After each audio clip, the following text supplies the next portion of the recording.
Değerli izleyenlerimiz, Ankara Sheraton Otel'deyiz. Kaliforniya Ceviz Komisyonu ile çok güzel bir işbirliği gerçekleştirmiştik. Catering, otel, restoran sektöründen çok değerli misafirlerimizle. Kaliforniya Ceviz Komisyonu Başkanı Türkiye'ye, hatta Ankara'ya geldi. Bizleri kırmadı. Bizle sohbet etmek için şu anda Sheraton Otel'de. Ms. Graviet, welcome to Turkey and Ankara. Thank you so much. It's a pleasure being here. Could you please tell us what kind of projects the California Walnut Commission is doing to promote walnut consumption around the world and in Turkey in particular?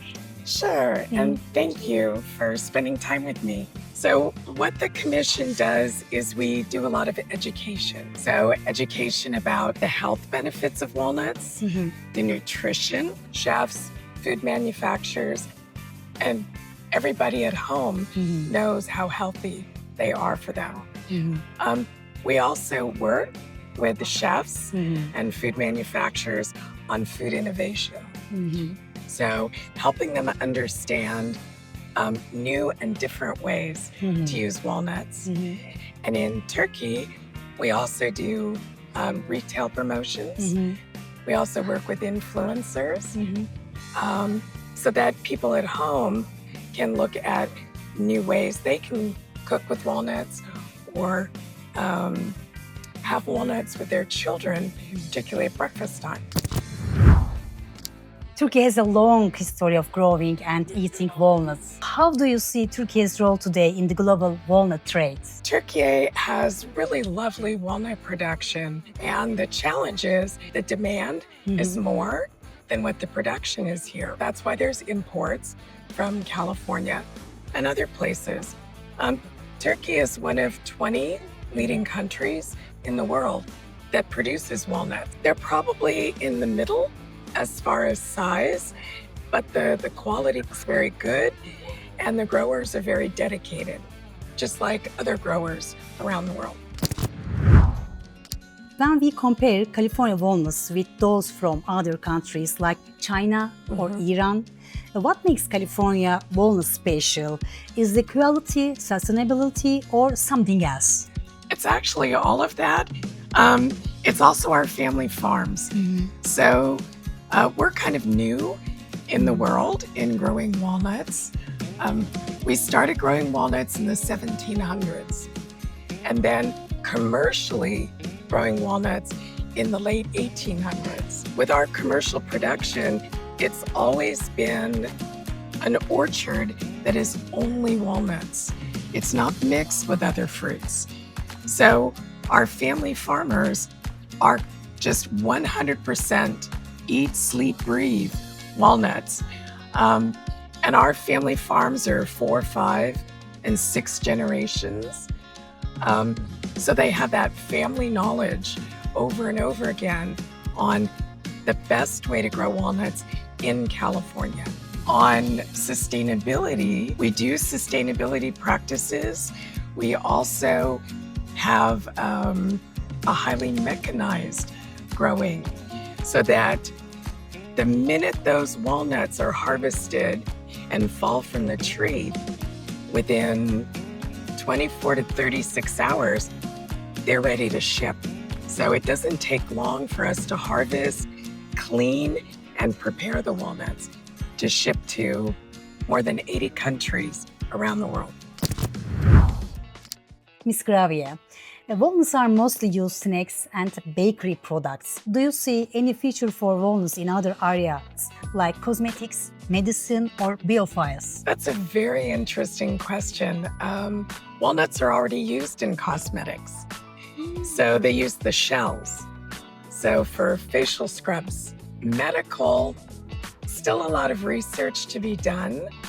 What kind of properties in a walnut could be extracted for pharmaceuticals? Nobody's really looked at it. But I think the most exciting thing is most people will pick up a walnut and eat it, or they have it in a smoothie and drink it. But we're starting to do some innovation with our chef, with our organization, in what else can you do with a walnut? And I think the most exciting areas are walnuts as a meat alternative, because so many people are moving to a more plant-forward diet. And then the other part is walnuts as a cream base that can be used in many different ways. So not like milk or coffee creamer. It's where it becomes the base where you could make a bechamel sauce or an Alfredo sauce or something else that is dairy-free. Are you seeing new ways people eat walnuts today? For example, as a healthy snacks or in functional foods. What are some interesting trends you have noticed in Europe, Asia, or the Middle East? Yeah, in Asia, particularly Japan and Korea, they have walnuts where they're seasoned. So it's walnuts as snacking, but it might be maple flavored or sriracha flavored or wasabi flavored. And that's very snackable. And so instead of a potato chip, it's walnuts with all these crazy fun flavors. We're seeing that spread to Europe, in the United States. I hope it ends up here in Turkey because it's another wonderful way to eat walnuts. Sustainability and quality are very important today. How does the California Walnut Commission make sure these values are part of its work? Yeah, sustainability is part of our DNA. So when you have a multi-family, a multi-generational farm, so the plan is I want to give this to my children or my grandchildren to farm, and then the trees produce for 45 to 50 years. So they live a long time. So what we look at is we look at how do we do more with less? So how are we more efficient with water? How do we improve the soil? So putting nutrients back into the soil so it remains healthy year after year after year. We also look at carbon sequestration. So trees naturally take the carbon out of the air. And walnut trees are big, and so they go into the root systems. So it helps clean all the bad things, all the carbons that are in the air. The other thing we do is upcycling and recycling. So most people just have the shell and the walnut. We're always looking at new ways to use all of that. So the shells, cosmetics, I mentioned, but they're also being used for children's playgrounds for making the tiles. So when they fall, they don't hurt themselves. It strengthens the tile and its natural fibers. There's lots of different ways that walnuts are being used where everything is used and nothing is wasted. Thank you, Ms. Graviet, for interview. You're very welcome. Thank you. You.